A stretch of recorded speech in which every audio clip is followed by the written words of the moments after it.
relax and enjoy the music.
Hold your process, 2 more minutes. Yeah, because right now it's not. Please mute the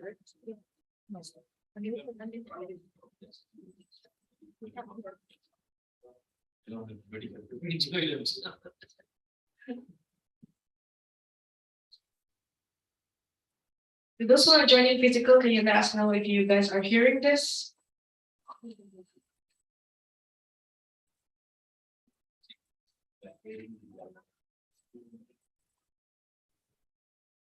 Can hear you talking, only the music. Oh, perfect. It's not very clear though, the sound.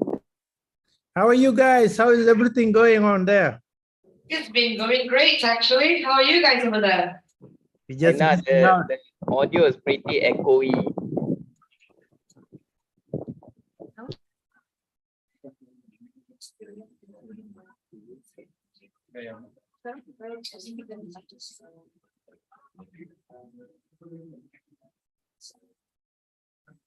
And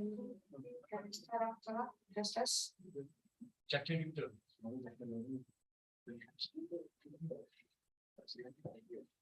is this better? Is this less echoey? Physical peeps? Sorry, online peeps. That's echoey. All right. I think it's time to restart. It's 3:40. Okay. Good afternoon, everyone. Greetings to those who are here physically with us here in this room and those who are joining us through the Zoom chat or through our famous YouTube channel. Thank you for being with us here throughout the program that we have held in collaboration with SOGC. SBPL has brought you to several technical topics, such as the talks in deep water overview by Cik Mat Muhammad Abu Bakar, and also the carbon capture utilization storage by Noriani Yati. And yesterday's Energy for Me program for students in enriching STEM education, as well as earlier today's YP program. And now it brings us to the final program. So thank you again, everyone, and warm welcome to all of you. Please allow me to introduce the speaker lineup for the forum, which goes to the next slide of this.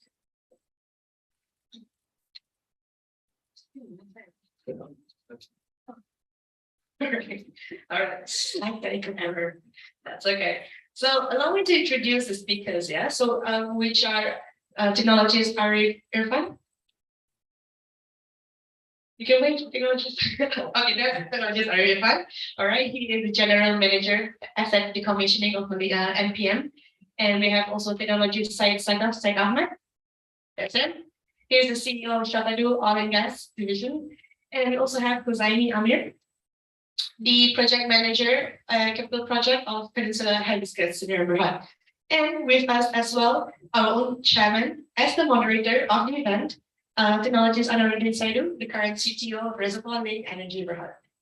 That's it. Right. So next slide, please. Thank you. So this Decom forum today. Before that, for those who are joining online, throughout the session, Please ensure that your microphone is muted and your camera is not turned on. And you may ask the questions in the chat box at any point of time. And of course, there's going to be a Q&A session later, and you guys can unmute later on. With that, we'll bring you to the Decom Forum today that will focus on the challenges, opportunities, and the way forward in this Decom space. So allow me to introduce our, next one, our moderator background. The current CTO of Reservoir Link Energy Bhd and the current chairman of SPE Kuala Lumpur section, in which he has been a very active member of SPE since 2004.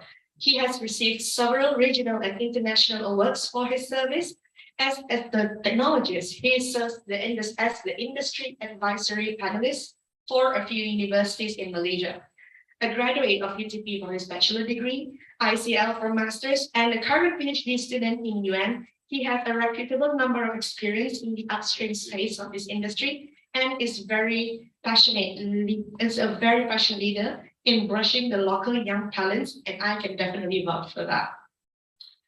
All right, moving on, we have the program flow before I move on. Okay, so the program flow, this program will approximately last for an hour and a half, and there will be 15 minutes given to each speaker with the slides, and then followed by the Q&A or discussion from the floor or the chat box from the Zoom, and the questions will then be moderated by Anwar. So with that, I will pass the floor to Mr. Anwar to set the scene of this forum and share the backgrounds of our very caliber speakers. To you, Anwar.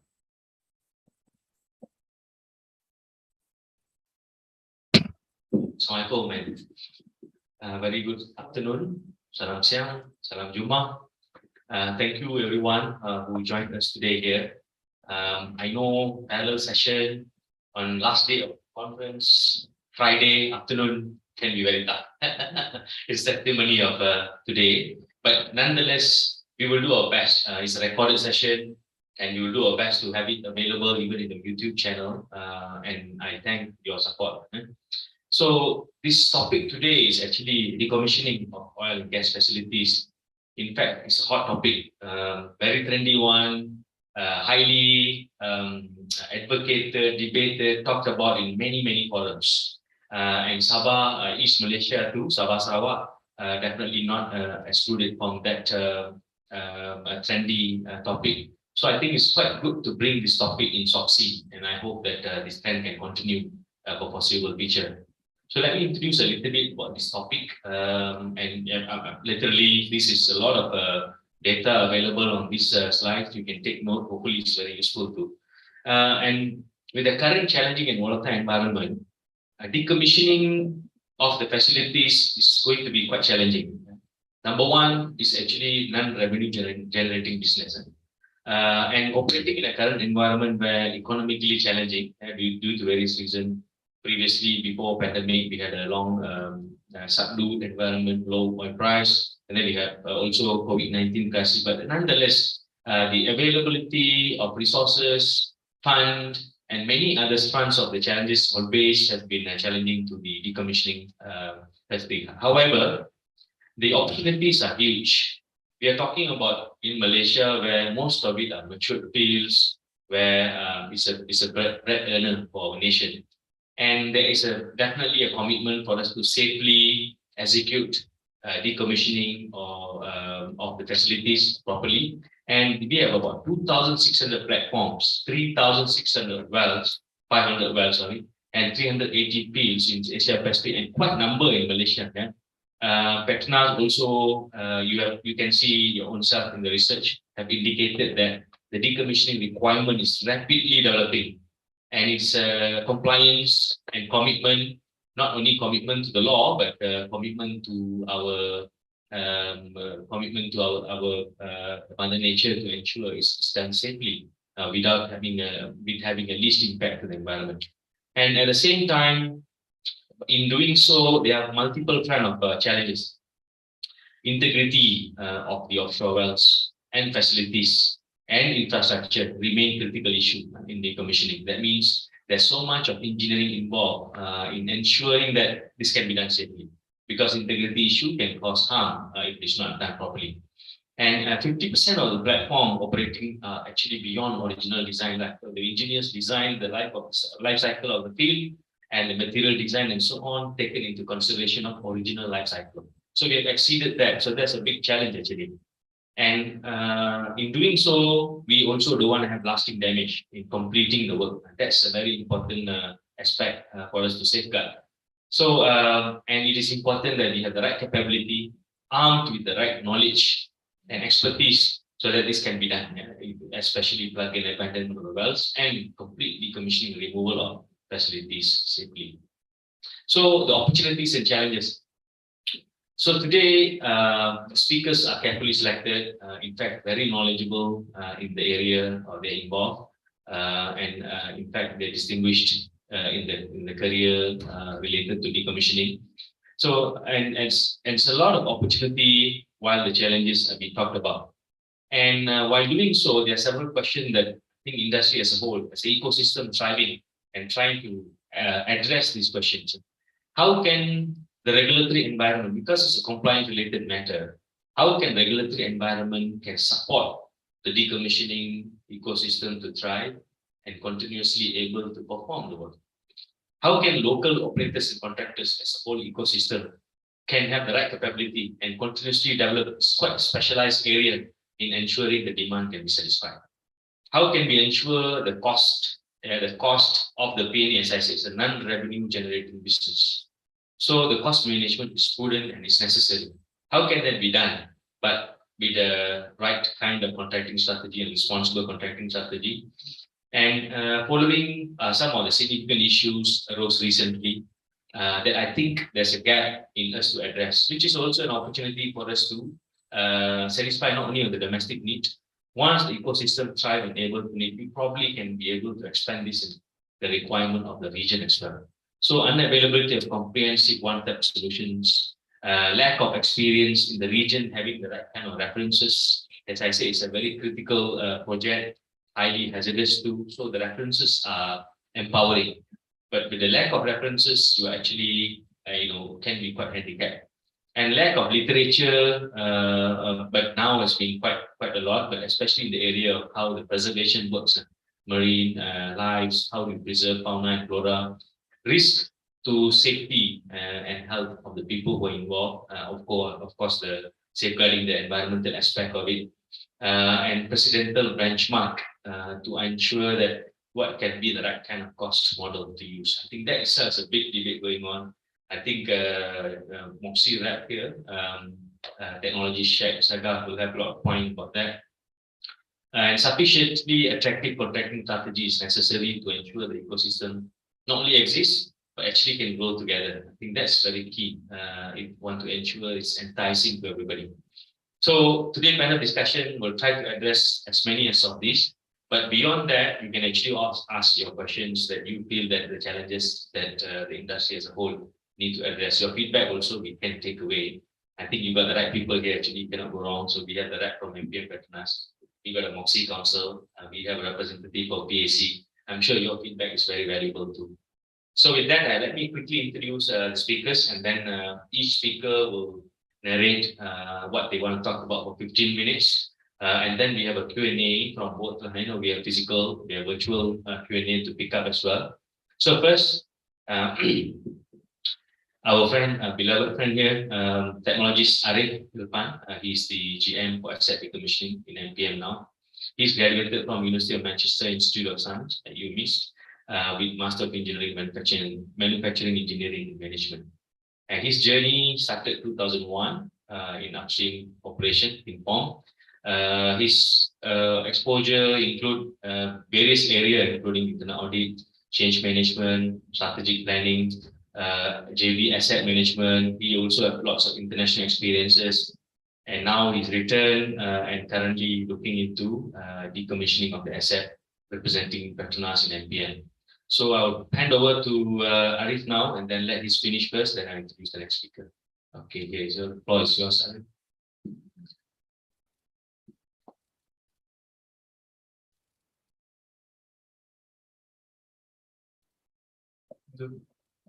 Okay. Thank you, Anwar, for the introductions. Assalamualaikum warahmatullahi wabarakatuh, and a very good afternoon to fellow panel speakers as well as members of the audience. First and foremost, thank you to Moxie and SPEKL for inviting me as a panel speaker on this subject matter, which is close to my heart. And I'm truly honored to be able to share some insights on sustainable decommissioning in Malaysia. For those joining virtually, thank you for tuning in.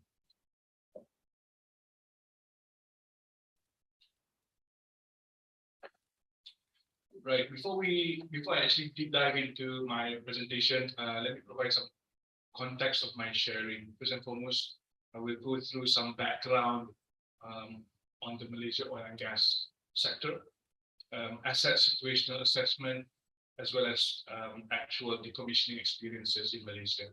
Next, I'll touch on the Malaysia decommissioning legislative framework and guidelines, followed by the importance of integrated processes and holistic assessments in enabling safe and sustainable decommissioning. And of course, the key to my sharing today would be an in-depth walkthrough of the initiatives that we are currently pursuing related to sustainable decommissioning. Lastly, I'll close my presentation with aspirations for sustainable decommissioning in Malaysia. Can be a little bit louder. They said your voice is a bit soft. Okay. Not sure. Yeah. All right, let me try to. Thank you for the feedback. Right, ladies and gentlemen, 129 years, and that is how old our oil and gas industry in Malaysia is.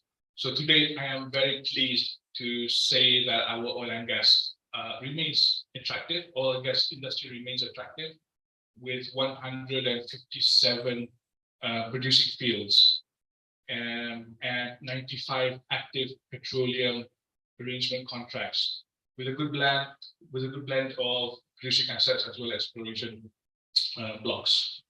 Similar to other resource owners around the world, PETRONAS's aim is none other than prolonging the nation's oil and gas production, as well as actively replenishing the depleted reserves. Having said that, we do put in extensive efforts, a lot of efforts in making sure that we maintain and upkeep all the petroleum facilities to ensure that assets integrity are preserved until such time that we do decommission those facilities. I will just pause for a bit for you to really go through the facts and figures on this slide.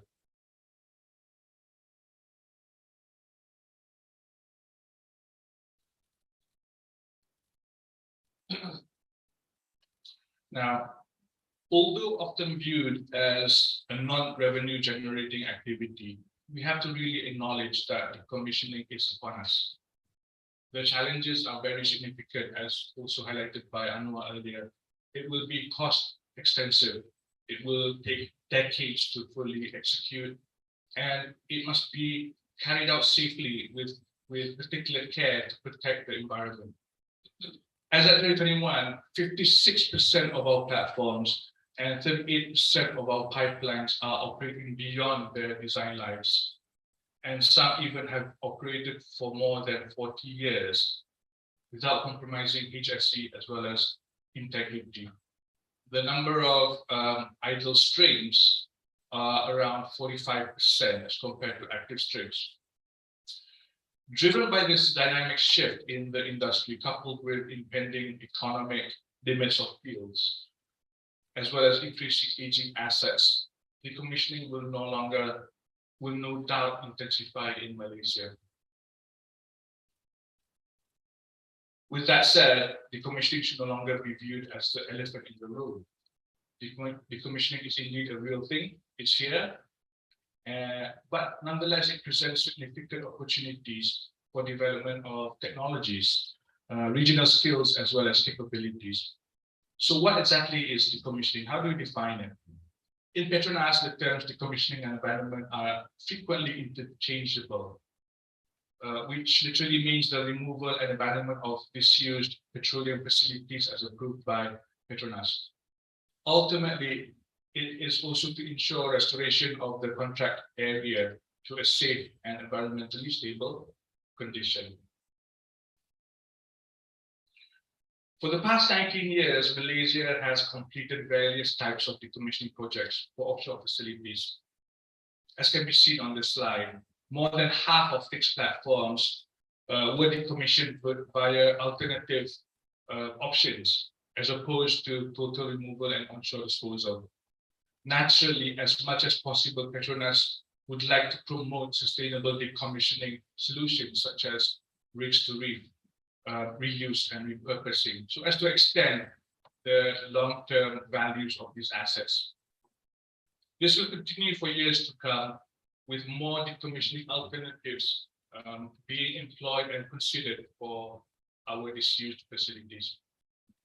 Moving forward, we are anticipating a steady growth of decommissioning activities, in which for the next 10 years, for example, it is expected 370 wells will need to be plugged and abandoned, and 37 facilities are projected to be decommissioned. So when I talk about facilities, I refer to platforms, floaters, pipelines, as well as subsea structures. Specific to Sabah, because we are in Sabah, we foresee that most of the producing fields are still robust for the next 10 years. Hence, there will only be 44 wells that would require to be plugged and abandoned, and only 2 facilities to be decommissioned in the next 10 years. However, interestingly, it is also worth noting that the very first decommissioning project in Malaysia actually happened here in Sabah, way back in 2003, which was, I believe it was a Ketam platform, and subsequently it was followed by 2 more in 2012, which were Semarang Vent as well as Semarang 8. Semarang 4, sorry. So yeah. Now moving on to the more serious stuff. As a party to the United Nations Convention for the Law of the Sea, or UNCLOS, Malaysia is legally bound to undertake decommissioning of its petroleum facilities. Apart from UNCLOS, Malaysia had also ratified the Geneva Convention, the London Convention, and became a member of the International Maritime Organization, or IMO, in 1971. In the Southeast Asia region, Malaysia is also a member of the ASEAN Council on Petroleum, or ASCO. As provisioned under the IMO guidelines, there are 4 possible options for decommissioning, which are total removal, partial removal, repurposing, and leaving in situ. PETRONAS adopts the IMO approach and options, and encourage all the operators as well as service providers to explore innovative ways within these options to optimize costs while protecting the environment and reducing potential liabilities. In Malaysia, the duty to decommission is vested on PETRONAS by virtue of the 1974 Petroleum Development Act. Currently, there is no specific Malaysian decommissioning law or regulation. PETRONAS, as the regulator, how we do it is we manage decommissioning obligations through contractual provisions with the operators under the relevant production arrangement contracts, following our internal guidelines. To effectively govern decommissioning activities, PETRONAS has developed numerous guidelines and procedures which also facilitate the decommissioning options assessment and implementation. These guidelines are updated from time to time to reflect the latest technologies as well as the best practices within the industry, as well as being in line with international and local regulations. The PETRONAS procedures and guidelines for upstream activities, or commonly known as PPGUA, is the most crucial document which stipulates the requirements for decommissioning of petroleum facilities that include both onshore as well as offshore upstream installations. Other guidelines are as listed on this slide. However, I would like to also emphasize that in providing assurance to stakeholders, PETRONAS enforces the decommissioning option assessment, or DOA. During decommissioning planning, what we do is we make sure that exhaustive assessments on options are conducted by the operators in selecting the best decommissioning option, considering 5 key criteria. The 5 key criteria being health, safety and security, environment, societal, technical and operational, as well as economic. The final selected option shall not pose any undue risk to human life, the environment, existing assets, as well as reputation. So that is very key.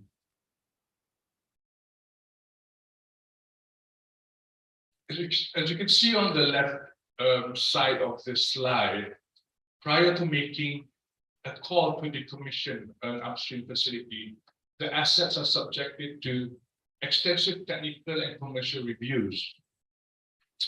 The assessments include full field reviews, reserves evaluation, production enhancements, asset life extension, as well as comprehensive economic re-evaluations.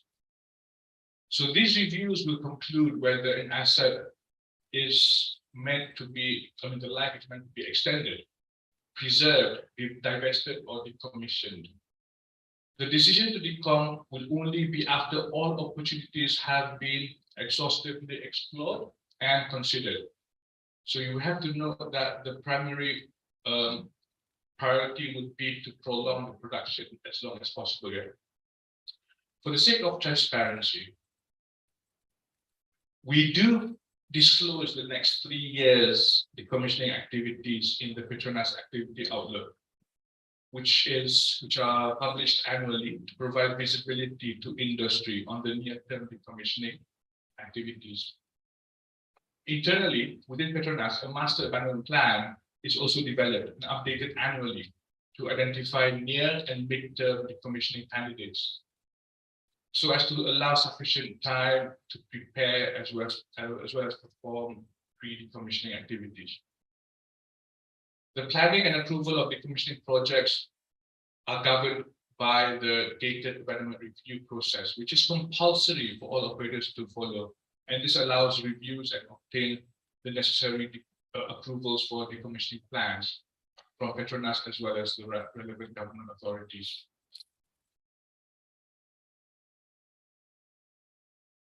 So as the world is moving into energy transition towards achieving net zero carbon emissions, PETRONAS has also vowed to deliver energy solutions that fuel progress in a responsible manner, with our commitment to conduct and grow business in ways that contribute positively to the environment as well as society. In shaping sustainable decommissioning in Malaysia, PETRONAS has pursued various initiatives, aiming to realize safe, sustainable, and cost-effective decommissioning solutions. So I'll provide more details on each of the 4 initiatives that we have in the next few slides. So number 1, on industry collaborations, PETRONAS truly values the crucial role of industry players in promoting innovative solutions and technology advancements.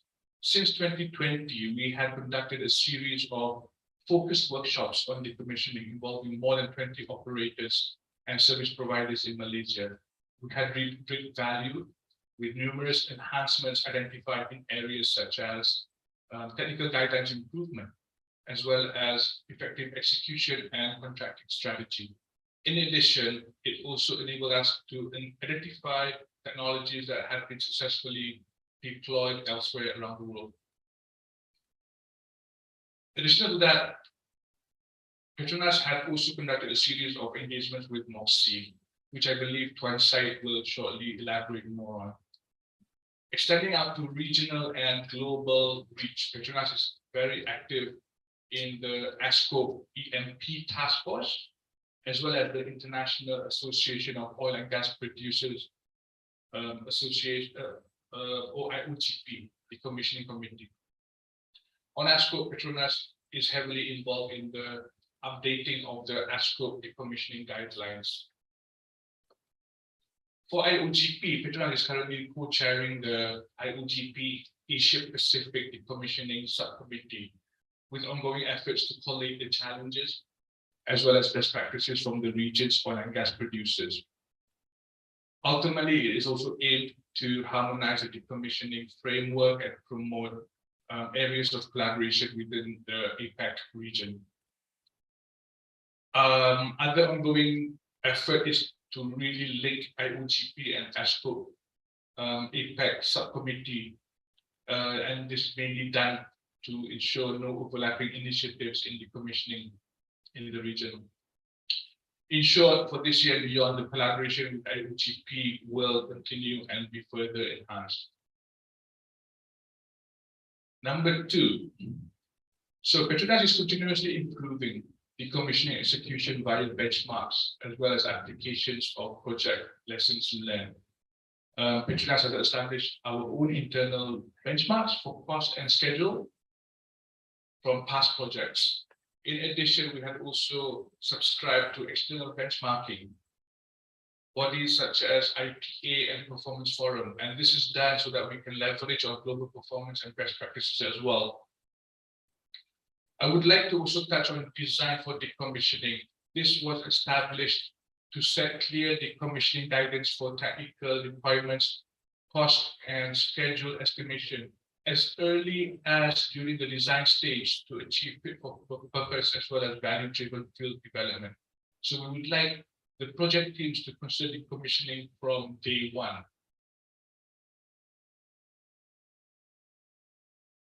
We truly believe that continuous R&D maturation is crucial to strengthen the sustainable decommissioning framework and advocacy to policymakers. One of our focus areas is the collaboration with several local universities on Reach to Reef, for example, which brought success in the areas of Reef Engineering, which is our pride at the moment. A socio-economic impact assessment was also conducted to understand the impact of Reach to Reef to local community as well as relevant stakeholders.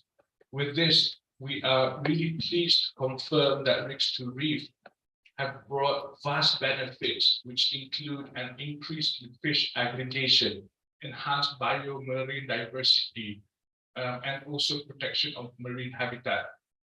We also observed prevention of trawl damage and illegal encroachment, as well as promotion of ecotourism, as well as ancillary industries. In parallel, we are also expanding in-house technology development and pursuing other external collaborations. Within PETRONAS, we have developed this tool, which we call Reef Viability Index. And this is meant to rank our offshore locations based on reefing suitability. Other than reefing, we are also actively expanding in-house development on advanced solutions to, among others, improve efficiency of structural cutting, and also exploring alternative means of lifting and transportation, for example. Additionally, I think you've heard yesterday about CCS.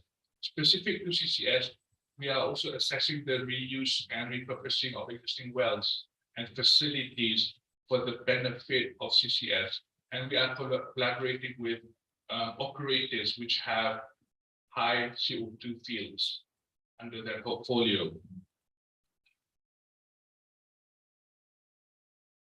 Lastly, I would like to move on to government authorities. No doubt that the government authorities are our main stakeholders. Hence, PETRONAS has been very proactive in engaging and collaborating with relevant government authorities to build long-term synergies. I would like to share more on what we have done with regards to Reach to Reef. So just for your info, the strategic collaboration with the Department of Fisheries, or DOF, we started way back in 2004 with the very first Reach to Reef project involving the Barang A structure. Pursuant to that, DOF and PETRONAS signed an MOU in 2017, which provides a pathway for both parties to explore and further intensify Reach to Reef opportunities in Malaysia. In 2017, as a result of that MOU, 3 additional structures were reefed, and they were Kapal in Terengganu, Dana, as well as D30 in Sarawak. Inshallah, God willing, we'll be seeing a lot more Reach to Reef moving forward in the future. Additionally, we are also pursuing collaboration opportunities towards circular economy with the Ministry of Tourism, Arts and Culture, Ministry of Higher Education, Majlis Keselamatan Negara, for example, in advocating repurposing of disused structures for, among others, renewable energy, tourism, national defense, as well as education.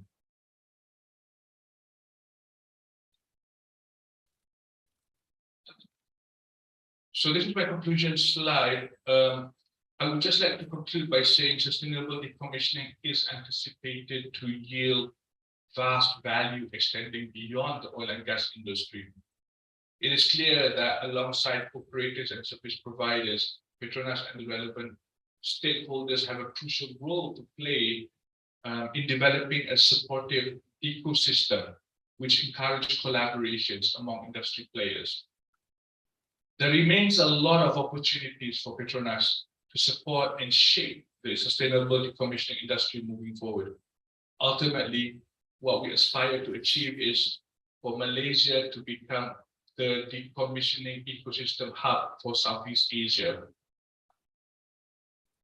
With that, I would like to thank you for listening and look forward to an effective and full panel session. Thank you very much. Thank you, Ariff. So I hope it was a good overview of decommissioning in Malaysia. So moving forward, we have the technology Syed Saggaf. So he will give a perspective of OGSC role in decommissioning of the facilities in Malaysia. So let me shortly introduce him. So technology Syed Saggaf, he's currently the CEO of Shapadu Oil Gas Division, managing the group interest in oil and gas industry. From service segment, both upstream and downstream, and management of the group marine asset. He is from Uniten. He's also alumni of Uniten, just like our friend Huzaimi. After this, I will introduce him.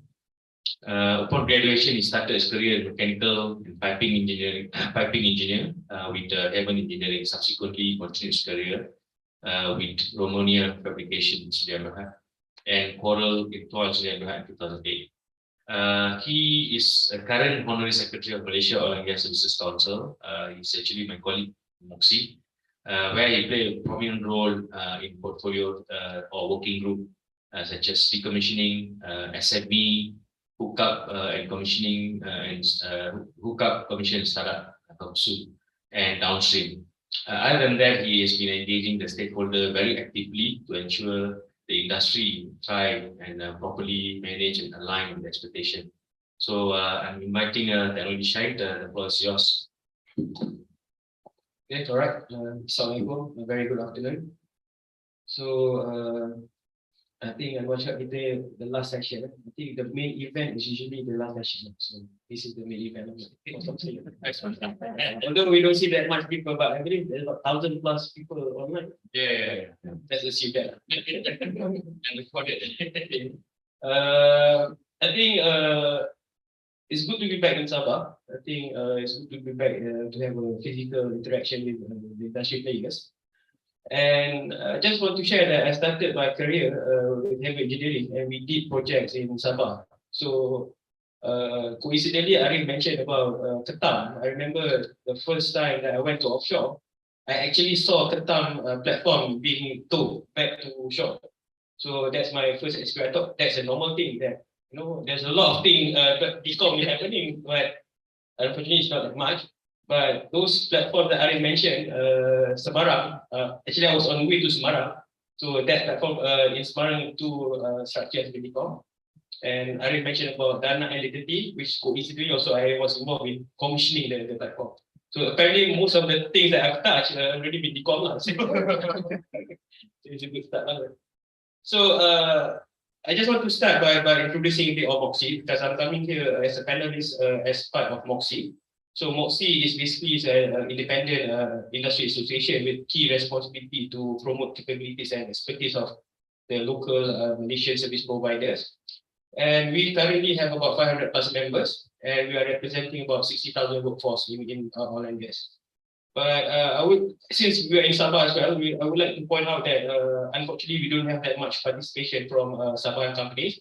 So we would like to encourage that Sabah company do join Moxie so that we can together bring the industry forward as a whole. And how Moxie works is basically based on the working groups. So we have about 14 or 15 working groups, and all these working groups have a addressing some specific segments. So, example, decommissioning. So far, decommissioning is one of the well-received segment where we have a lot of players coming in. Despite lack of action for the last few years, but I think most of the decom forums or engagement is well received by our industry players. So let's talk about this Moxie Decom Working Group, which I look after this portfolio. And it was established in 2016 when the thought of decom started. And this is basically responding to PETRONAS push in the segment. And the objective is very simple. I mean, to share the best practices, to promote the capabilities within the field, to discuss on opportunities to collaborate, and to deliberate on regulations. So when we started this working group, we have a extravaganza vision. We're talking about we want to establish Malaysia as a center of excellence of decom in Asia Pacific, So, but after 4 years, we already changed our vision to a very simple, to connect capabilities with opportunities. I think that's the theme of moving forward. But in anyhow, the mission is quite straightforward. I think we want to identify and promote capabilities of local companies to undertake decommissioning. And secondly is that we want to establish continued engagement with stakeholders to map, strategize, and develop the decommissioning segment in the most cost-effective manner. So I think the mission remains the same, but the vision sometimes we just cater for the time the circumstances that we are in. So in achieving those missions, Moxie's effort in achieving this mission, I think we have been doing quite a lot of things in the last 4 years. So one of the first things that we like to do this forum. Forum is basically one of the forum that we did in April 2019. So the title of the forum was Finding Your Value Within the Supply Chain. I think in 2019, we are trying to manage the expectation of the industry players. I mean, you cannot be expecting there will be 50 decom players, trying to do decom, right? So what we are saying that just find your values within the supply chain, because there's a lot of sub packages within the decom. So what we are trying to encourage is basically in line with PETRONAS, talk about consolidation, collaboration, whatnot, is find your values within that supply chain. And to create an ecosystem that can collaborate and work in various levels of decom supply chain. That's what the intention. And one of the things that we are proud as well, I already mentioned about academia. I think in 2020 and 2021, there's a lot of events relating to industry meet academia. I see a few friends from UTP attending today's session. So we had about 6 or 7 programs which relate to academia. And in 2020, during the Moxie Decom, now as we move to the next year, so the title becomes, is it a real thing? So Ariff cakap tadi, is it a real thing or not? So discussion on program Decom ni and the direction going forward lah. That is one of the forum that we did. But however, one of the most important thing that Moxie did is basically the decommissioning capability survey in 2021. So the function is basically to identify the current state of the decommissioning industry in Malaysia and to enhance localization of decom contracts. And this is what we want to collaborate with PETRONAS in providing PETRONAS with industry feedback, discovering the results found, and work together with operators to manage and direct the Malaysia decommissioning.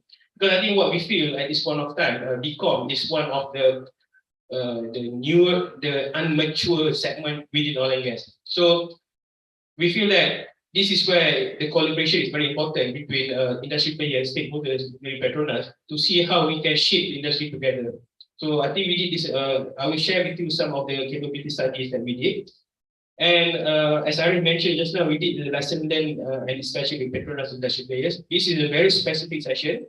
I think we have about 20 companies that we have a one-to-one session facilitated by Moxie, of course, that we really ask the industry players what is the challenges, what are the lessons, and how to move forward. Eventually, our target under Moxie Decom Working Group is basically to prepare a decom papers for stakeholders. We call it white paper. So what we plan to do is that we want the kickstarting of the sustainable decommissioning industry in Malaysia from industry players' perspective. So we have already a template, but of course it takes a bit more time for us to develop this paper and present to PETRONAS. This is the industry survey. I think we have about 30 plus participants in terms of this industry survey. And as you can see, when we do this survey, when we conducted this survey in Q1 and Q2, we have basically covered all the range, all the supply chain within the decom fraternities. I think if you look at this, most of the companies, I think the trend is obvious where some surveys are more widely available than the others. Not everybody can do lifting and cutting of platforms, but there are some other companies that are doing the survey and whatnot. So I think in Malaysia, more or less, the capabilities is there already. And I think in terms of moving forward, this is what we're trying to say to our stakeholders is that I think the Malaysian ecosystem quite ready for the decommissioning in Malaysia, right? So based on the discussion that the industry have with PETRONAS as well, the current pain points and issues with decom in Malaysia can be listed as following. I think one of it, the first one is the complex and challenging nature of the decom process for clean and effective removal. And talking about environment, I think this is one of the pain points that I think PETRONAS is also looking into this as well. As you see Ariff's presentation, they are talking about these are one of the key factors in terms of how to decide on decommissioning plan. But again, unclear and not well-defined regulation guidelines, one of the main points that needs to be worked on. And roughly, that's as we see, there's not much decom activities except for PNA. I have to admit that PNA plug and abandonment has been going on for quite some time. But we have generally lack of experience within the region, especially in Malaysia. And lack of literature of unpredicted efforts of decom on marine fauna and flora. Risk to health and safety. I think this is something that is quite real, the HSE issue. And most structures are more than 40 years old. So maybe all these records is not sufficiently kept. I think some, when you do offshore works, even the S-bill sometimes updated. I think that those are the issues that might impact this decom. And of course, finally, is the shortage of historical benchmark against their cost and timeline. So of course, we don't have a mature segment like in the US and Gulf of Mexico that we can really have per tonnage how much and not. So that's one of the challenges and the current pain points. But in anyhow, I just want to touch a bit on the general sustainable issue in industry. This is where we feel that whatever mistakes, whatever lesson learned from other segments within the oil and gas industry should be taken up and should not be repeated in the decom segment as how the contract will be structured later. So I think one of it is the liquidity issue in the market. I mean, people are talking about difficulties in securing financing for oil and gas. This could impact decom in moving forward as well. And this is what COVID-19 is basically related to other segment. Shortages of resources in the market. This is something that maybe moving forward is something that needs to be looked into how we can address this issue. And regulatory requirements and compliances. One of the things that we discussed as well in Sabah and Sarawak. I mean, moving forward, there's a lot of decom happening in Sabah and Sarawak. And how do we really address these work permit issues and other related state requirements? That will be a challenge as well. And of course, the most important issues, the pain points in other segment is what we call unsustainable contracts. So if you see that there's a lower contract value, there's cascading impact in the ecosystem. So decom should not repeat the approach of awarding lowest and then later have an issue with the ecosystem. And some of the issue of hedging price beyond residual period. I mean, that's why there's a magic.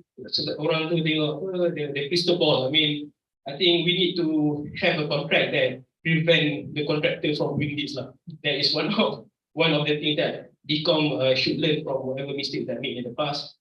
And some of the contracts load too many risks forwards to be executed 2 years down the road. So those are the things that needs to be taken into consideration. What happened in other segments, so that in decom it can be mitigated earlier before it happened.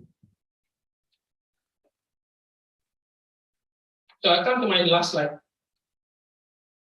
Okay, so this is our recommendation of moving forward for the decom segment, and this is basically can only happen via close engagement and collaboration with all the stakeholders. And Moxie has been talking about responsible contracting strategy to ensure sustainability of the segment. I think this has been discussed for quite some time, and I think this will allow long-term investment in the segment, but ensuring sufficient volume of the works. That's quite important. And this is basically to ensure risk and reward sharing concept by all parties. I think that's what we Moxie is trying to advocate, and how to ensure liquidity in the market, and eventually responsible contracting strategy is about outcome-based contract. The strategy should be there, and the most important part is continuous engagement between stakeholder and industry players, which I think so far we are doing quite good in that segment. We will continue on this. And eventually, the last point is basically promotion and support for collaborative efforts. So there should be some incentivized efforts in forming consortium, in leveraging strengths of individual companies that will happen moving forward. And I think this is one of the items that has been talked about, is regional collaboration. I think this is something that should be looked into. I think it will be more cost effective for us to look into collaborating with other regions, our neighboring, which is Thailand, Indonesia, and Brunei. That would be something like this. And roundtable discussion between industry players to assist to determine gaps and going forward, which we are trying to do our best to do to ensure that we can move forward together. But all in all, as a closing, I think from Moxie's perspective, our aspiration to move forward is basically we want to represent the industry, the OGC player, in having a stronger voice in dictating and steering this industry forward together by a close and impactful collaboration with the stakeholders. I think that's very important for us moving forward. And I think the priority for Moxie at this point of time is to be proactive and effective in mapping out the stakeholder engagement with strategy and impactful intention, which we will focus on the industry players, PETRONAS and DACs, and finally the government agency at the policy level. I think that's how we see Moxie moving forward. I think with that, thank you very much. I pass back to the moderator. Thank you. Okay, thank you, Shaidan. So we come to the last speaker. He will give a perspective of PAC, production arrangement contractors, and he has going to present some case studies too, real case studies and P&A and decommissioning. Huzaimi Amir, he's a project manager of large capital project in heavy weight and big ticket items from Peninsula Hibiscus Bhd. He's currently leading a Peninsula Hibiscus in decommissioning with a decommissioning team, which consists of selected professionals in South NC Alpha, decommissioning project manager covering pre-decommissioning, FSO removal, P&A, and facility removal. Prior to transitioning to PACs, last position he held was offshore installation contractors, or as a senior manager for operation of offshore construction, managing all offshore operation pertaining major installation projects, aside from the main task of leading in aspect of technical, commercial, contractual matter of all ongoing projects. He is in the 20th year of offshore installation and marine construction with 5 years of 5 reputable oil and gas companies, experience handling all offshore installation companies for platform, lifting and launching, pipeline, corrosion and carbon steel, resistant alloy, CRA, flexible hoses, and many more. He also worked international regions such as Vietnam, Azerbaijan, Baku, Korea, Russia, and Thailand. So I welcome Huzaimi. So the floor is yours. Yeah. Thank you, Ariff. Assalamualaikum, very good evening. Being in the last forum, last speaker, we'll try to hit home run if possible. Okay, the topic is challenges, opportunity, and way forward. But for this particular session, I will try to go into a little bit more detail on Sub-Sea decommissioning, especially. We'll try to answer Ariff's or follow up what Ariff is trying to do in MPM, and also get on with some of Syed's concern on this. This one is just an overview of Sub-Sea, right? Sub-Sea has been operating since 2005, right? Sub-Sea Alpha is what we and PCSB, PCSB has 40% share on it. We as Hibiscus is managing and running the show with the remaining 60%, right? If you look at this on the last point, if you can see them, right?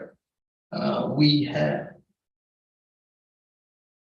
the first gas on the 14th of August 2005, right? Somehow towards the end of, or in the midst of 2019, we had a little bit of issue with RC, and then we're trying to actually revive RC at that point of time, 6 months before the cease of operation. But that doesn't materialize, and somehow we had to actually decom the facility. So in terms of agility in decommissioning, in terms of timeline, we as the PSE needs to be quite agile in terms of managing the risks and also covering all aspects of anticipation. It's supposed to be decom in 2020, but somehow, however, we had to actually do it earlier. Okay. At the moment, we are in the midst of doing the plug and amendment for Sahangsi. We started off in 2021. I will cover that a little bit later. Right. On Sahangsi, we had 13 wells. We are in the midst of doing that. As of now, we have completed 8 in total. Okay, this is the overall scope of the decommissioning. If you look on the left column, that covers the blue one, what we have done, which is the removal of all the hydrocarbon on board, and also we have taken out the FSO from site. At the moment, we are working through the right-hand column, which is the wells. We have completed phase 1. We are going out to phase 2. We started off phase 2 in August 2021. We should be able to finish that in August 2022, inshallah. And on the bottom column on the left is all the facility removal activities that we are going through. We are in the midst of doing the tendering, and inshallah, hopefully we'll award that this year and we'll execute the work sometime next year. This is basically the things that we are supposed to do prior to decommissioning. The one in red is basically the PNA. As I mentioned, we're covering that, or we should finish that in August. We also had engagement with DOF together with MPM in order to actually reef the substructure. However, we have yet to get the confirmation. So without having the proper confirmation, we have both options on or open at this point of time. Right. In terms of facility engineering preparation, we have a series of things that we need to do. We have to actually plan how we're going to actually decom or remove the topside. We had to also do some testing and validation of the equipment to ensure that during decommissioning, we'll have a proper equipment, proper methodology, so that we don't have any stumbling block, we don't have any issue during the actual execution. Right? Okay, this is what we're going to talk about today, basically, the challenges in decom. Right, we have 3 major, there's so many other things, but I'll pick up 3 major things that we're supposed to focus and make sure that during the planning stage and during the execution stage, we cover this thing so that we don't have any issue during the execution. First one is timeline, second is resources, third is funding. In terms of timeline, as I mentioned earlier on, there's uncertainty when we talk about decommissioning. For Hibiscus, as of 2016, we were talking about decommissioning Sahangsi. However, at the very last day, the negotiation between the company and also the FSO handler, right? They had a good session and we had some good interaction with them, and that actually materialized for us to continue producing until a certain stage, right? So during that time, in terms of uncertainties, we had to cater for that. We, as in the PMT, as in the PSC, and also us and MPM, has to manage all these moving targets, right? In terms of commitment for decom, As I mentioned earlier on, initially people are skeptical. Is it going to go? Is it not going to go? Right? So the team itself has to actually continue to engage the stakeholders, the management, MPM, to make sure that all the things are in line and meet all the regulatory requirements. In terms of resources, it's a little bit scarce. Right? It's scarce. It's not that it's not available. It is within the region. We have the facility within the region. It's not that many, right? So we have to work with what we have, depending on the facilities that we have, right? In terms of non-dedicated, what I'm saying here is the PMT for the decom is bits and pieces. There's no proper structure that is being as compared to MPM, right? In PSC, there's no proper structure yet. So in order to get this materialized, a proper structure, a proper PMT needs to be on board to make sure that we have no issue during the exhibition. Funding, alhamdulillah, on Hibiscus side, start off with Talisman and Repsol. We have been contributing to CES. So the money is there with MPM or Board of Trustees to actually execute the work. However, in terms of funding, we have to work closely with MPM to make sure that if there's possibility to actually get it off in terms of milestone or some other ways of doing that, in order to facilitate the actual execution of decommissioning. This is what Ariff was mentioning earlier on the DOA, on decommissioning option assessment. This needs to be done early on. These are the timeline issues that we see or we face early on. This was done back in 2018, but then again, further revision needs to be done because it's change of scope a little bit. Second time that we need to actually do another session with the team. If you go on the red is what Ariff mentioned on terms of AR, abandonment reviews. AR is a gate reviews that we sit down with MPM to detail out the plan and what are the things that we as PSE need to do and for them to actually approve it or endorse AR2. The blue one that you see is basically the engagement that we have with the OF if we are going through rating option. And the green is basically the next session or the next gate that we have to go through with MPM to make sure that the cost of the decommissioning is approved at this point. This is AR3.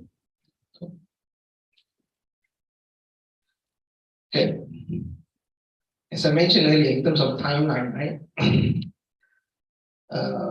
We were supposed to actually decom this in 2020 or cease of the operation in 2020, but it happened earlier. So we as the team has to be agile enough to actually accommodate that changes. And we were lucky, we had the right team, we had the right contractor, we had everybody was in line to actually make this happen. So from the day that we ceased the production in September 2019, we managed to actually demob the FSO in March 2020. So this is a little bit a success if you ask me. But then again, it takes a lot of effort to make this happen. It's cooperation between the PMT, MPN, and MPMT in order to actually get this moving in this speed. So alhamdulillah, that happened. We managed to do that during the initial stage of COVID. As even worse, the whole thing people had to be stored up in Singapore. We were mobilizing vessels from Singapore. Nobody knows what the regulator really want to do at that point of time, but alhamdulillah, we managed to get it done. The orange set box that you see is the well planning. That's currently what we are doing. We started off in April 2021. We will be finishing that in August 2022, inshallah. That's stage 2, the well planning. Next one, in the green one, is basically the facility removal.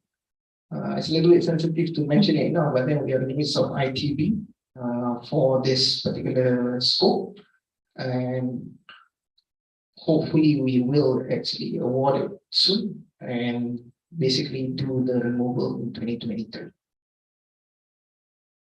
Okay, this is basically the way forward, what I see that what we can do and the opportunities, right? First is collaboration. We have to collaborate with the service providers, with the people that work, and also within PSC if possible, right? If we can do this collaboration further, right, it will minimize the cost, it will enhance the decommissioning option, decommissioning work, and it will actually bring the level up for us as Malaysian to do this, right?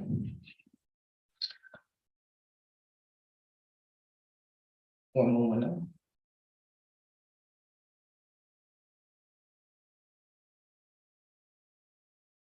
Just a little more. Okay, the second one is continuity of decommissioning projects, right? So hopefully with the MAP that MPM is doing, the Master Development Plan, if we have continuity in the decommissioning work, right, the contractors or the service provider can actually have that continuity with their people, the facilities, or the equipment that they have to be within the region, to make sure that the price is competitive, to make sure that we have the equipment within the region in order for us to execute the work. So if we have this continuity, just like what we had during the earlier stage of 2002, 2003, when we had continuous installation of facilities, right? Most of the vessel installation vessel are available within this region. So you have better pricing, you have good people working on the installation, and you'll have better productivity for the decommissioning for the installation. Then, if we have this for decommissioning, it will be good for us, right? The third point is knowledge sharing, and this is what Anwar was saying earlier. If we can share knowledge within PACs, what are the issues that we have, we can improve the movement of the project, the actual scope. And lastly is developing local contractors, right? I like this because what we did with PME, 99.3% are fully local. We as Malaysian can do this work. It's not a big issue. We have the expertise, we have the people, we have the knowledge, we can execute the work.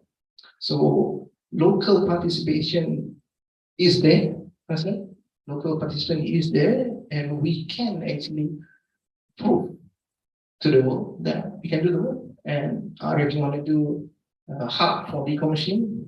Inshallah, it is possible, right? It's not impossible with the talent that we have within the country. All right, with that, I thank you. Thanks a lot. Thank you, Zainai. Probably I'll start the floor with the first question first, representing probably the OGSC sector. Just view from anyone, Ariff or Huzaimi. See, I think from the statement itself, we know many of the facilities is operating beyond the life that is intended for. That simply means the economy also has been stretched, which is a good news. That means we are producing more than expected, being economically viable more than expected, which is a natural hedge against the producer. It means that naturally the hydrocarbon producers may tend to get more than what it is originally designed commercially. So in that anticipation, in the recent trend of decommissioning, there's quite a bit of, the contracting strategy has been continuously evolved. And then the OGSC ecosystem start to see, of course, we want to manage the cost. But the argument here is, with the beyond anticipated economic life of the field, where the reward could have been, already poised and taken by those who benefited from that. Now we are looking into crunching and trying to make sure that it's managed as minimally as possible, taking into account we have a minimum reference point and a lot of uncertainty in decommissioning, especially facilities. A lot of surprises may turn out and so on. How can we ensure that at least for this current time, until we establish a proper, reference point and proper way of managing costs, that the local OGSC sector is enticed to undertake the risk where the reward is available? That means it might dip into the pocket deeper a bit for the producer, but at the same time, we're actually developing the right message and the right skill set and the right capability by OGSC. And with that uncertainty being shared, or even, for example, even if you take into lump sum type of contract and so on and so forth, how would the OGSC sector will be able to undertake and absorb the uncertainty, which is many are actually unfamiliar with anyway to begin with a very minimum amount of referencing? How can we go forward with this situation? Anybody want to forward? And maybe Sheikh wanted to ask this question, but we asked. Yeah. So maybe you can add on, Sheikh, to this current contracting strategy that is being probably can entice more so that the collaborative work can actually really happen. Yeah.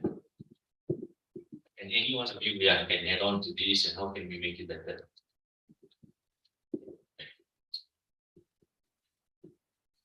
I think for me to answer that question, let me refer to Katie Hendricks from the OG UK in her forward in OG UK Decom in 2021. She mentioned that according to 2021 report from the Oil and Gas Authority, the total cost of Decom had dropped from 60 billion pound in 2017 to 46 billion pound in 2021. So that's a 23% reduction, and further target to reduce it to 35% by 2022. So this was achieved when OG UK developed a supply chain principles which define excellent practices in business behavior. So as you can see, they have looked into their supply chain and how to make it effective. And this also includes new and creative contracting practices which enable implementation of multi-operator campaigns and allow work scopes to be segregated. So I think, first of all, for this to be achieved, according to OG UK, that there must be some visibility of future works. That's very important.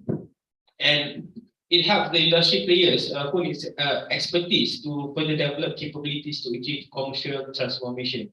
So I think bottom line, as I keep on mentioning about the contracting strategy, I think it's key that sometimes lowest price is not actually the lowest cost. I think that's very important for any contracting strategy to be developed. So as you can see from this study from OG UK, it shows that a good contracting strategy will basically reduce the cost rather than increasing it. So that's very important in terms of moving forward for this decom segment.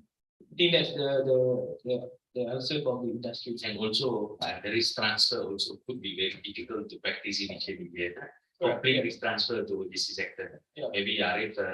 But I can be more on the risk. I mean, you're talking about risk and reward. I mean, at the moment, the contracts that are being developed in Malaysia, I think the issue is that the risk is being passed to the contractors too much, and it comes to a point that contractors were asked to come up with as I said, like, to price in cost of 3 years from now.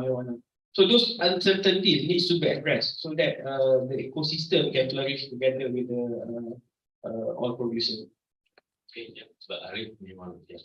Okay, just to add a bit more on what Frank said mentioned earlier.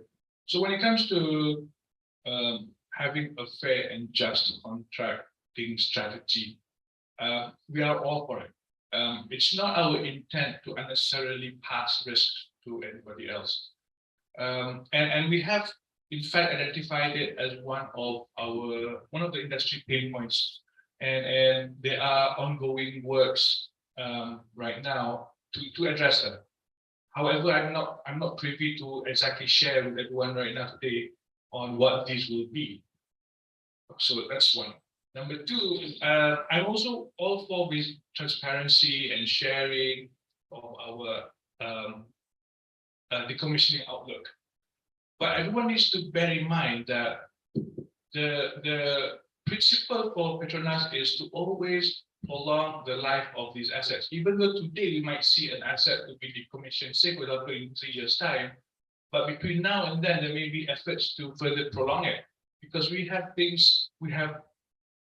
developed creative production arrangement contracts. We have the LLA PSC right now. We have the late life asset PSC, and then we also have things like the small field arrangement as well, SFA. And we have also occasions today. We also have technical service arrangement. So these are all efforts to further prolong the life of these fields, so that the benefit is for the country lah. Yeah, I mean, so I understand. I'm seeing more clearly where industry is coming from this aspect, and I do believe that the collaboration that we have formed with Moxie and also industry should be able to at least address most, if not all, of the concerns moving forward. If I can add a bit of that, please. The risk is when you don't know things, right? So the things that you don't know, you'll factor all the costs there. So what we as Hibiscus have done for Sawansi specifically, we have went out on the facility, conduct proper survey, have proper information, not updated information of the facility, and we share those information with the bidders for them to price in the contract properly. So that one of the things that PSC can do. You will need to have that information for the bidders to actually price in properly. And secondly, in order for, it doesn't need to be the cheapest, right? Bidders themselves also do not need to die just to get the contract, right? You have to price in properly for you to do the work. If you don't price it properly, right, you will have problem running the show. So for the contractors or service providers, they need to understand that as well. Thank you, Zainai. In terms of, we know that it's quite a complex work actually, especially coming to deal with environment. And we need this capability in Malaysia so that we actually may contribute to ensuring the right cost is achieved. So in terms of R&D capability, I know that Ariff has shared some of his work with the university, to Reef and so on. So are we ready in terms of capability of researching and ensuring that our work can be customized to address the need of preservation, especially when it comes to decommissioning? So maybe Ariff can address first and see whether we have the right capability or what is our plan way forward on this.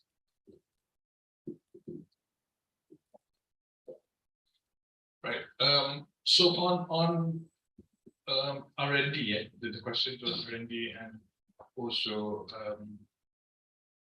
what we want to do moving forward. So we realize that right now in the market. Oh no, hang on. Let me recheck that. We realize that in Malaysia there's a gap in technologies being deployed specifically for decommissioning in Malaysia, vis-a-vis those that are available globally. So from that respect alone, I believe there are a lot of opportunities for us to adopt and adapt whatever is available. For example, that are being used in the North Sea or whatever is available in the Gulf of Mexico, for example, to be deployed in Malaysia. There are certain there's a review process that needs to happen just to make sure that they are suitable for application in Malaysia. So that has to be done, right? Because we don't want to simply rope in technologies that are meant for cold climates, for example. So when it comes to, that gap is what we are trying to address right now, the technology gap.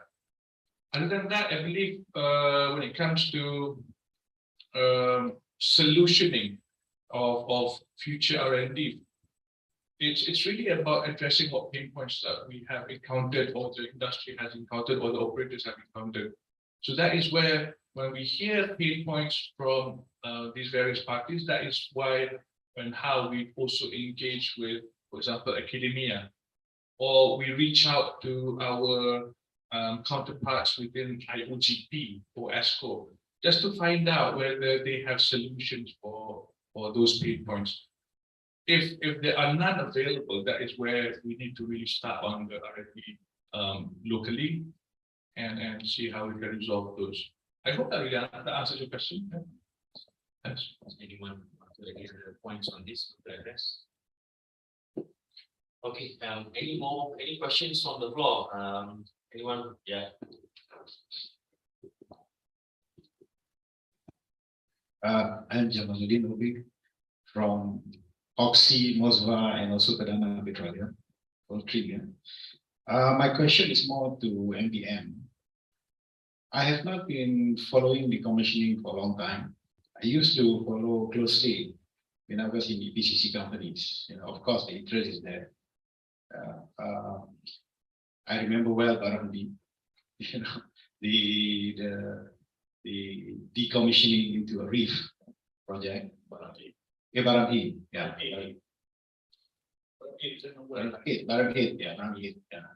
2004, I think, around there. I remember that very well. The question is this. In the previous forum, I just want to ask, when it comes to the SES fund that we have, is it really sufficient, especially for those platforms that prior to, I believe, 95 PSC, because the SES fund was only introduced a bit later. So you're talking about in Sarawak, a lot of the installation were in the 70s and 80s during the short time. Yeah. And those are basically the really deteriorating structures. So that's my first question. The other thing is my comment, in terms of the stakeholder, we always mention about PETRONAS. But we tend to forget the other part, which is basically the government. Yeah.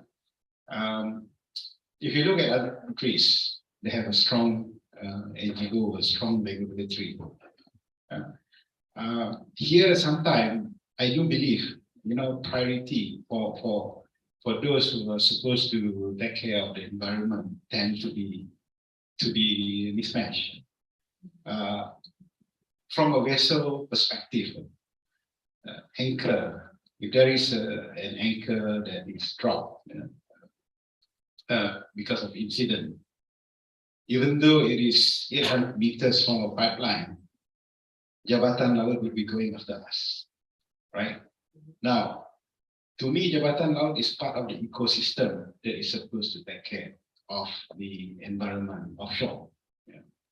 And we don't have a strong NGO, I mean, unlike in Thailand, I believe Thailand doesn't have that many facilities offshore, but yet, they are very strong when it comes to decommissioning of facilities because of the drive from the NGO. Unfortunately, in Malaysia, NGO is not strong. In Australia, the government is very strict. Anything that you drop, anything that you leave, you must take back. So that is one stakeholder, I believe. The whole decom segment should push forward, back the awareness to that. Not just depend on PETRONAS, because PETRONAS has limited SES fund, from what I understand. So this is just a comment, that we need to have another stakeholder that we should be pushing it. The other third thing is when you decom facilities, you need to have an onshore facilities to basically treat the radioactive material and basically the decom Now everybody know that decom don't make money. The whole The whole thing is basically if you do the EPCC, if you put it in a real equation, then you can make money because decom doesn't happen every day. So you only have a yard that is only able to do maybe 3 projects per year. So looking at it, wouldn't that be a good idea if we push for like a government agency or even PETRONAS to look at the decom yard? I'm not sure, but from what I understand, in Brunei, Brunei Petroleum is looking at a facility to be built by them because they know that contractor will not be building it. Yeah? So that is food for thought when we come to the onshore facility because that is a key component for decommissioning. Thank you. Right. Thank you for the questions. I'll try to answer them one by one. So the first one was on abandonment cess. This is actually a very sensitive subject matter, but suffice to say, the funds, literally all PSCs today have contributions to this. Yeah. Except for the very few which has only obligations to execute decommissioning under petroleum operations. When it comes to sufficiency of the cess fund, if, for example, the PSC was not able to contribute sufficient cess funds, then they will have to top up themselves out of pocket. That is clearly mentioned in the contracts. Yeah. It's not it's not desirable, definitely, but the operators are all aware of this, so they have to make sure that they have, or they are able to put aside some funds for decommissioning. The second does that answer the question? There's more that talking about prior to this. Talking about these. Yeah, but of course, those PSCs have been renewed, and the newer version of those PSCs have cess fund contribution provisions. Yeah. The second question was on government agencies, right? Now, by virtue of the Petroleum Development Act 1974. PETRONAS is the sole, PETRONAS was vested the custodianship of the oil and gas resources in Malaysia.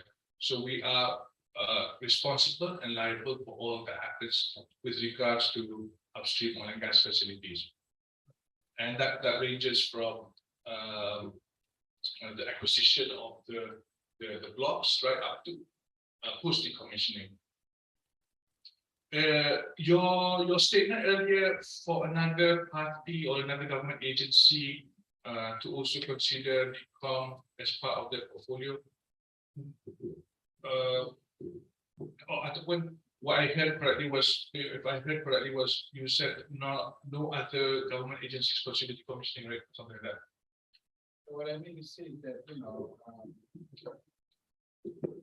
PETRONAS have the authority for the facilities, for example. But again, if there is no strong movement from other stakeholders, you're talking about people who are caring about the environment. You're talking about perhaps Jabatan Laut, yeah, the Marine Department. And also, I look at other countries, there will be an uproar, if they see a platform tilting and things like that. But over here, there is no movement to that because our NGO is not strong. But this is just a comment. What I mean to say is that when it comes to decommissioning, the awareness is not just to PETRONAS. Yeah? It has to be involving other stakeholders. Let me just respond to that by saying, when it comes to decommissioning activities, what my unit does is also reach out to all these government agencies, MARDET including. I'm just going to quote you one example that happened recently. We are going to decommission something in Sarawak, and we have reached out to MARDET just to make sure that everything that we plan to do meets their requirements, whatever they may be. And prior to us actually doing any decommissioning of facilities, we also do go out to, for example, MKN, which consists of various government agencies within that anyway. And if it and also the JKZAE, Jawatan Kuasa ZAE, so which also consists of various government agencies within that. So whatever we plan to do, we make sure that we get the necessary green light from everyone within the Jawatan Kuasa at the point again.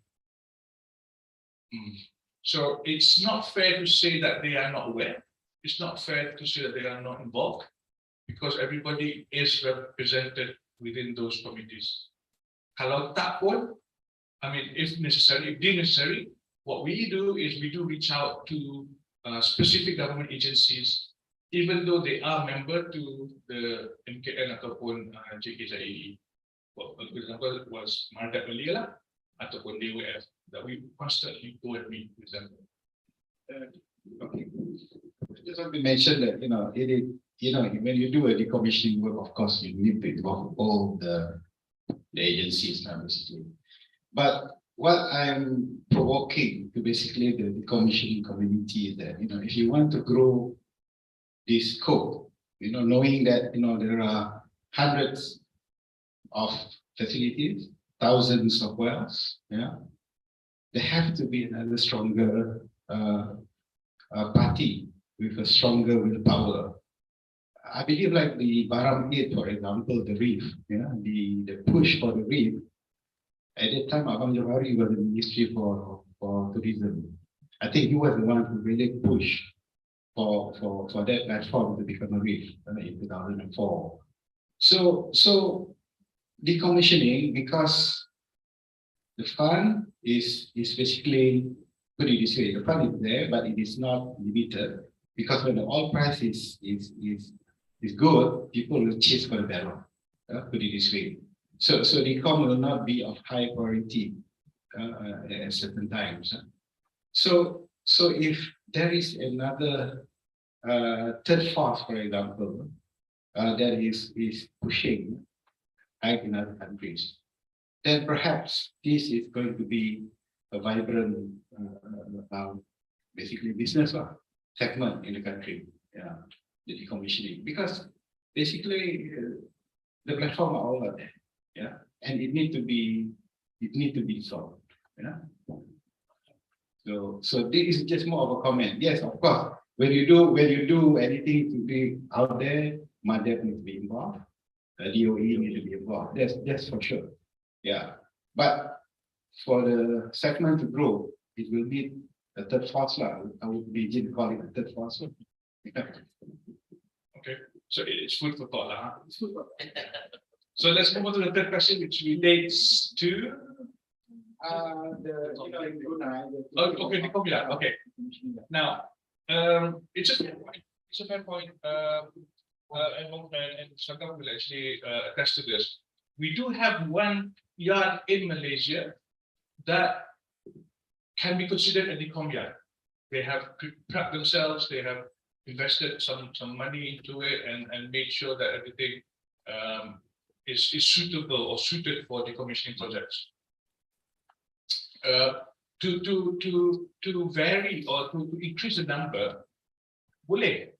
It's not a problem, and that is actually one of the things that my team is also doing and looking at, making sure that there will be sufficient support, onshore support, as you mentioned, to handle decommissioning projects in the future. However, we can't really do it, for example, tomorrow, because we don't have sufficient number of candidates, for example. Ataupun we don't have enough volume. So the timing of the yards to be prepared is also equally important. But I agree that we may need to increase the number in the future, but whether today would be a suitable time is subject to discussion now. If I can add a bit on that, I mean, again, going 4 or 5 years back, I think the drive is for most of the people are looking into developing this decom yard. And yes, there's one party in Malaysia, one contractor did develop a yard. But I'm not sure at this point of time whether the yard is still high for decom or not. I mean, because the lack of.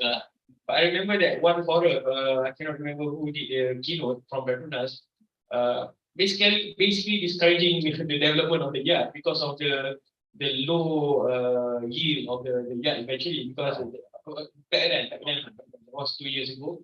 So basically calculating the tonnage of structure to be removed, you scrap this this tonnage, you're not basically recovering your investment in the yard itself. But again, what I'm trying to get at is basically the contracting strategy. Okay lah, I keep on saying the contracting strategy ni banyak kali lah, tapi this one is a bit different. I'm talking about the drive 4-5 years back is talking about EPRD. D being the disposal, I mean engineering, preparation, removal and disposal. So I think back then the drive is about disposal. But if you look at the current trending, I think PETRONAS is now talking about EPRR, right?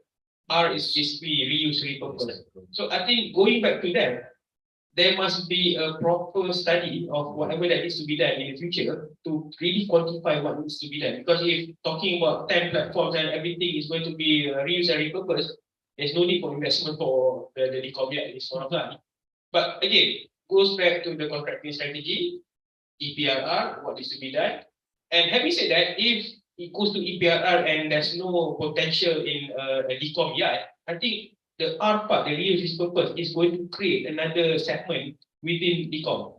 The reuse repurpose, I mean, we're talking about refurbishing old equipment and whatnot, and reuse and whatnot. So those are the things that maybe on that level, that if there's a proper study of the volume, the visibility, I think that will address this issue for good. Let me any point. In terms of contracting strategies, right? For Sabansi, we had APRD, and in that particular bit, we have that portion. So we can price that in as well.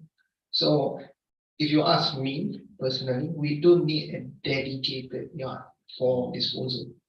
Any fabrication yard which is available within the country or within the region can do the disposal. What they need to do is just have a little bit more on the disposal section, right? To actually reuse certification, those kind of things. You don't need to have one dedicated yard for disposal. No need. Not if you ask me, with the current market for decom as of now. Okay, probably we'll conclude with one question maybe. I think there's famous question. All the KL gang are already in WhatsApp now. They prefer WhatsApp. You know how there's also YouTube streaming, but it's not allowed to chat. Maybe WhatsApp's coming. There are a couple of things. I realized something too. I've been salvaging a lot of equipment from Mendiang Solar whole home. And we had metals that is already small and all that. So the metal, scrap metal is about 20 cents per kg and so on and so forth. Not bad, 200 plus ringgit. When we got bulky things, equipment full of things inside, for copper, washing machine, TV and all that, it's free. In fact, I have to pay to take it. That's click. So I think that expectation must be aligned like this. I start to realize that actually it's not going to be the same. There's a lot of work involved in putting that apart. And that needs, so the expectation must be aligned. Okay, anyway, talking about the reuse. Then I'll go to the oil price and so on. The reuse, I also, my colleagues were commented on the set. Actually, I myself worked on a project in Aberdeen to convert well into doublet producing energy using sort of chemical organic lighting cycles. You produce, it actually vaporizes and drive the engine, drive the turbine. So I think this kind of effort, we have not seen much. You know, what is that? This abandoned facility, can it convert to something useful? Other than, of course, reef, the producing or wind turbine. I know the wind speed is low and so on. So that's number one question. Let me finish it with the one single goal, Anka. This will be the final one. The second one, a point from what Jamal said, actually we have both problems. Oil price low, then oil price low, not enough money to fund and so on and so forth, and prioritize certain other places where we need to strengthen our operation. Oil price high, also it's a problem because we start to rethink, okay, what we can do with the product. So is it a vicious cycle that you're looping in? And in fact, people were thinking, even though oil price is high, isn't it the right time where the liquidity is better, profit generated? Let us complete the commitment, whatever the commitment that urgently required, while the price is good, where we know that the book still will be in order because the cost not going to hit direct into the bottom line because commitment costs. Okay, I mean, abandonment is a commitment. Maybe a top up of assessment might be required and so on and so forth. So how do we see this? How can we go out from this issue cycle? Okay. Okay, so Ariff, Right. 90% of the questions come to me. Okay.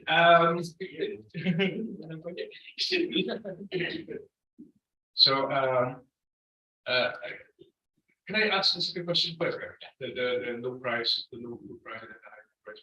So the fact of the matter is this: when we are in a situation of low crude prices, typically the companies do pull back spending. I mean, it doesn't matter whether it's for development projects, whether it's for production operations or decommissioning. So that's the fact of the matter. So typically during these times, we do push the projects to the right, meaning we do look for opportunities for them to be further deferred or slightly deferred. When we are in high crude price situations, the challenge that we also see is that the resources tend to also go up in prices. So it's yes, indeed, that would be the best time to spend because you do have the cash flow and so on, right? But I guess what my message would be is we must all have discipline, meaning to say, once we do commit to decommission, we should follow through at the completion. That is, to me, very key. We've been trying to do this last year, and I'm also very happy to say that last year most of our projects were executed, although scope-wise or the time taken for some of the projects, including some RCA, for example, took a bit longer than initially planned, which is okay because we understand the constraint space and so on, and plus COVID-19 debt. So I guess discipline is the key word here, and it applies to the operators, it also applies to PETRONAS, and applies to other stakeholders as well. The first question was on reuse and repurpose. So this is exactly why I was sharing the deck earlier, because we are moving towards more and more reuse and repurpose in the future. Because again, it's all about prolonging the value from the disused assets. It could be for the oil and gas industry, or it could be for industries beyond oil and gas. So that is why among the things that we are doing this year is reaching out to relevant ministries. For example, I did mention MOTAC, MOHE, Ministry of Higher Education, Ministry of Tourism, Arts and Culture, for example, MKN, we are already talking to them. So we are going to propose repurposing options if they are interested, of course. They must be interested, of course. Definitely, they might also need to put aside some funds for some operational and maintenance purposes. So in the realm of oil and gas reuse, we are going to be, or we are encouraging to reuse disused facilities for development projects. We have done so from Ofe to Chitang, I believe it was 3 years ago, 2019, 2020. There'll be one, inshallah, very soon, and we want to do more of it moving forward as well. So at least we contribute towards lowering the development cost of the new project, and also contributing towards lower cost to decommissioning, for example. So we are working along that line already, and that's why I like to call this era, not only decommissioning, but hopefully sustainable decommissioning. I think I will also, I mean, it's a honey to hear actually when you say the discipline of able to do on the time. But I think we have quite a bit of difference now. But maybe I'll ask Syed and Huzaimi to conclude your note on some of the comments. Maybe I can conclude this. I mean, in terms of decommissioning, and maybe if you look at the industry as a whole, in general, I think whatever it is, when the theme of Moxie is more on sustainable.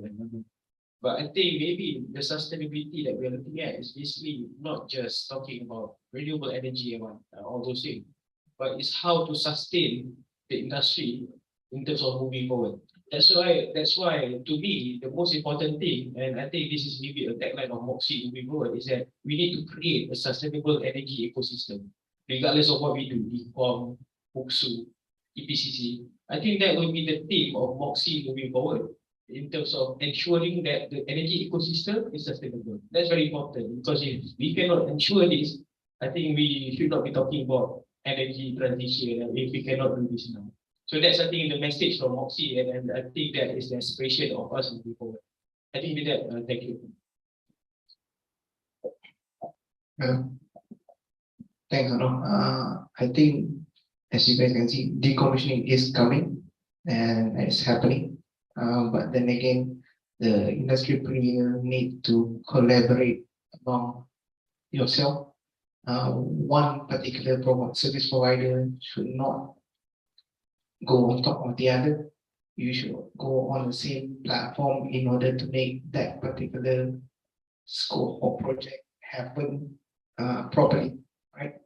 So because there's a few combinations. Let's say PNA, you have vessels, you have the wells, you have all the other things. So if you can work among the participating members or the service provider, then it's better off for everybody. Right? So with that, I thank you. I hope. Okay, I think we have to conclude the session today. Thank you so much. I think the perspective and the flow was quite well. I think the last note, a lot of KL folks were watching. They also hope that there's space to ensure that, especially talking about contracting strategy, there's a lot of feedback to ensure there's a lot of space to ensure we can exchange to come to a mutual landing of what would be the right formula to work forward. So at the end of the day, to create the sustainability of that, of the sector or the industry. I think that's the only way. The formula must be mutually acceptable to all parties. Both parties. So with that, thank you so much for audience from wherever. I think Zoom or YouTube streaming, whichever you are. We have recorded this, and hopefully we can make use of it for reference if it's required. Thank you for speakers for joining this. I think Ariff and Huzaimi, Syed, all of them are from KL, came very far to contribute for the benefit of everyone. Thank you once again. And for the audience who are here, thank you. I think I know it's a bit tough. Second day, Friday, in Sabah, it's not easy. KK, definitely not easy. And thanking really very much for that. And finally, on behalf of the organizer, Moxie, and as well as SP KL section, we hope we can elevate the technical profile of the conference going forward, such as Moxie and any other conferences, to bring the relevant, important topics to discuss. That's very key. We need to discuss. We need to make sure we exchange, give feedback, exchange opinion, and ensure that we come to a mutual landing where it is acceptable to all parties. I think that's a platform we want to continue to provide.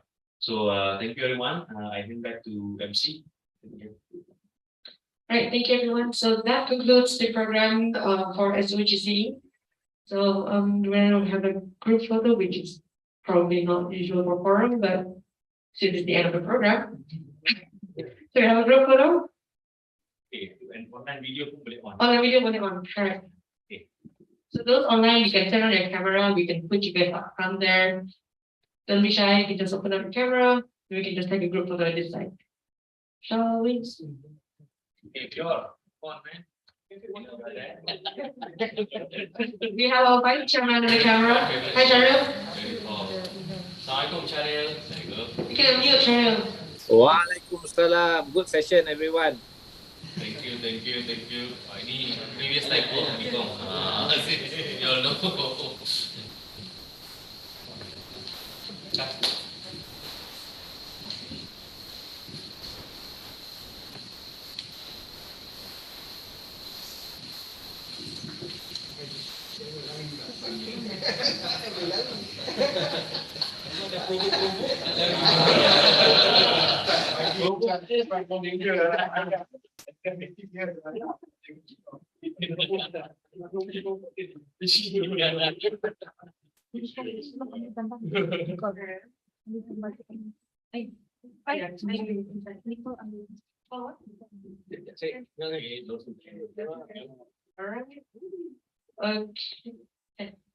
Okay, I know. Our master. All right, everyone, smile. So which camera? See you again. Thank you. And we'll do one video and then talk. No.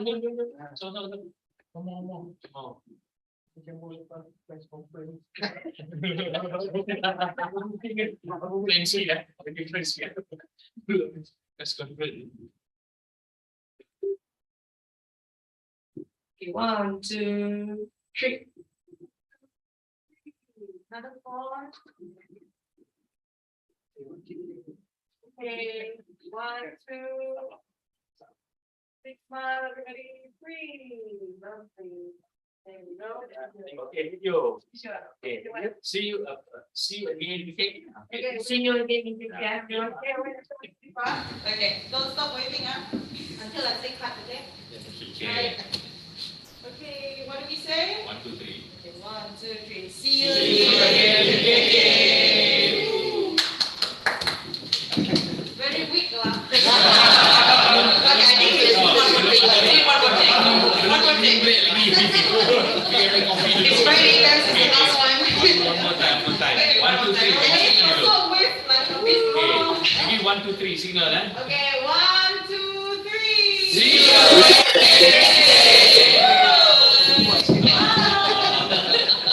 Love it. All right, thank you, everyone. Thank you for the session. Thank you for coming, and thank you for the support. Friday.